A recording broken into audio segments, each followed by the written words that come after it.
आज का बाइबल का वचन योशुआ का ग्रंथ अध्याय 24 वचन 1, 2, 15 से 18। दूसरा वचन संत पौलुस के एफिसियों के नाम पत्र अध्याय 5 वचन 21 से 32। और आज का सुसमाचार संत यूहन्ना के अनुसार अध्याय 6 वचन 60 से 69।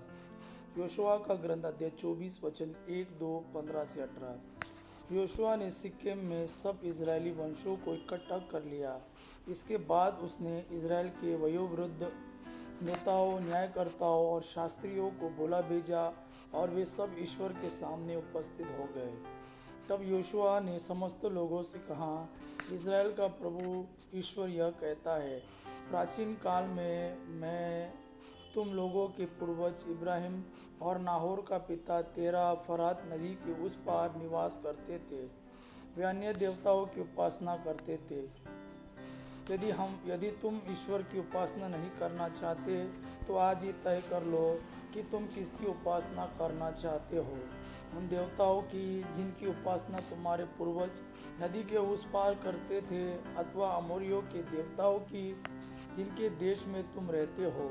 मैं और मेरा परिवार हम सब प्रभु की उपासना करना चाहते हैं। लोगों ने उत्तर दिया, प्रभु को छोड़कर अन्य देवताओं की उपासना करने का विचार हमसे कोसों दूर है। हमारे प्रभु ईश्वर ने हमें और हमारे पूर्वजों को दास्ता के घर से मिस्र देश से निकाल लिया है।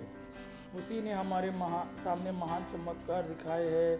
हम बहुत लंबा रास्ता तय कर चुके हैं, बहुत से राष्ट्रों से होकर यहाँ तक आए हैं और सर्वत्र उसी ने हमारी रक्षा की है।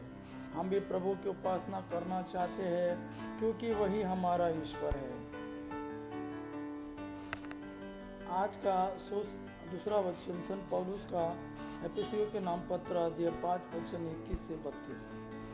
हम मसीह के प्रति श्रद्धा भक्ति रखने के कारण एक दूसरे के अधीन रहे। पत्नियों, जैसे प्रभु के अधीन वैसे ही आप अपने अपने पति के अधीन रहे, क्योंकि पति उसी तरह पत्नी का शीर्ष है जिस तरह मसीह कलीसिया का शीर्ष है और स्वयं अपनी उस देह के मुक्तिदाता है। जिस तरह कलीसिया मसीह के अधीन रहती है, उसी तरह पत्नी को भी सब बातों में अपने पति के अधीन रहना चाहिए। पतियों, आप अपनी पत्नी से उसी तरह प्रेम रखें जिस तरह मसीह ने कलीसिया से प्रेम किया।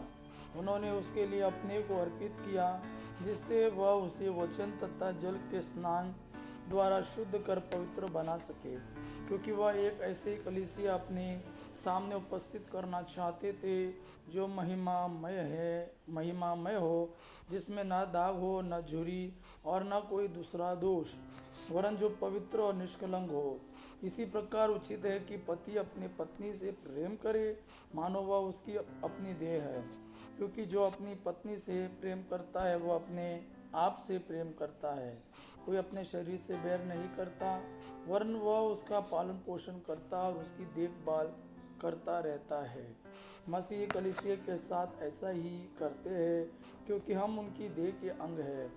धर्म ग्रंथ में लिखा है, इस कारण पुरुष अपने माता पिता को छोड़ेगा और अपनी पत्नी के साथ रहेगा और वो दोनों एक देह होंगे। यह एक महान रहस्य है। यह मैं मसीह और कलीसिया के संदर्भ में कह रहा हूँ। आज का सुसमाचार संत यूहन्ना के अनुसार अध्याय 6 वचन 60 से 69 तक। यह सुनकर उनके बहुत से शिष्यों ने कहा, यह तो कठोर शिक्षा है, इसे कौन मान सकता है। यीशु ने मन में जाना कि मेरे शिष्य इस पर बुनबुना रहे हैं, तो उन्होंने उनसे कहा, क्या तुम इसी से विचलित हो रहे हो? जब तुम मानव पुत्र को वहाँ आरोहण करते देखोगे जहाँ वह पहले था, तो क्या कहोगे? आत्मा ही जीवन प्रदान करता है, शरीर से कुछ लाभ नहीं होता। मैंने तुमसे जो वचन कहे हैं वे आत्मा और जीवन है।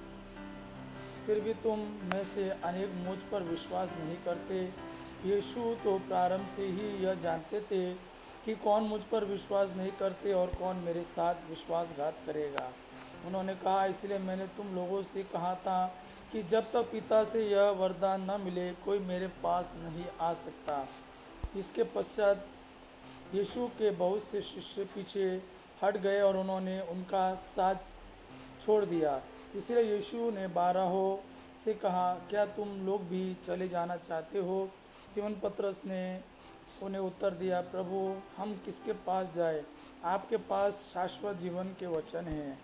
हम विश्वास करते हैं और जानते हैं कि आप परमेश्वर के पवित्र व्यक्ति है।